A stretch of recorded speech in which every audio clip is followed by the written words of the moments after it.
ដឹងអត់ថាស្បែកប្រភេទស្ងួតនិងស្បែកខ្វះជាតិទឹកខុសគ្នានៅត្រង់ណាស្បែកស្ងួតគឺជាប្រភេទស្បែក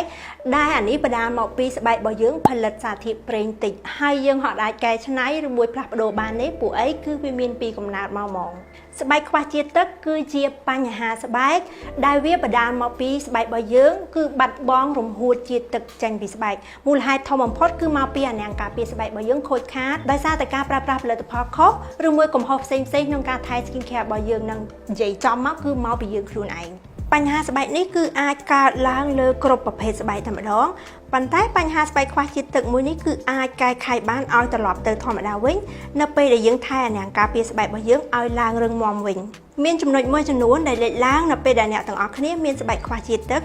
គឺមិនថាអ្នកទាំងអស់គ្នាមានស្បែកប្រភេទអីទេគឺស្បែករបស់យើងគឺប្រែទៅជាស្ងួតភ្លាមៗហ្មងស្បែកគឺឡើងរោលអាលារមាស់ក្រហាយផ្សានិងក្រហម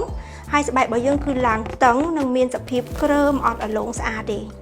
ហើយដើម្បីបំពេញជាតិទឹកទៅដល់ស្បែកគឺអ្នកទាំងអស់គ្នាអាចសាកល្បងប្រើឈុត Hydrong ដែលនៅក្នុងនេះគឺមានសេរ៉ូម Hydrong Intense Rehydrating Serum និងលេបផ្ដល់សំណើម Hydrong Light Hydrating Emulsion ដែលផ្ដល់ទៅលើការ rehydrate ប្រកបជាតិទឹកដល់ស្បែកហើយក្រែមការពារកម្ដៅថ្ងៃគឺសំខាន់មែនទែនក្នុងឡុងពេលហ្នឹងពួកអីស្បែកអ្នកទាំងអស់គ្នាគឺអាចនឹងឡើងរោអាលាដោយសារកាំរស្មីព្រះអាទិត្យដូច្នេះហើយត្រូវតែលាបក្រែមការពារកម្ដៅថ្ងៃជាប្រចាំដែលនៅក្នុង MAC Awine គឺមានក្រែមការពារកម្ដៅថ្ងៃដែលតម្រូវទៅតាមគ្រប់ប្រភេទស្បែកតែម្ដងហើយកុំភ្លេចទឹកតាក់ម៉ាល់ Awine ដែលប្រើសម្រាប់ផ្ដល់ជាទឹករហ័ស Hydration Boost ទៅដល់ស្បែកបានភ្លាមៗហើយអ្នកទាំងអស់គ្នាអាចបាញ់ប្រមាណដងក្នុងមួយថ្ងៃក៏បានដែរជាពិសេសគឺយើងអាចបាញ់ធ្វើជា mask សម្រាប់ស្អំមុខទៀតផង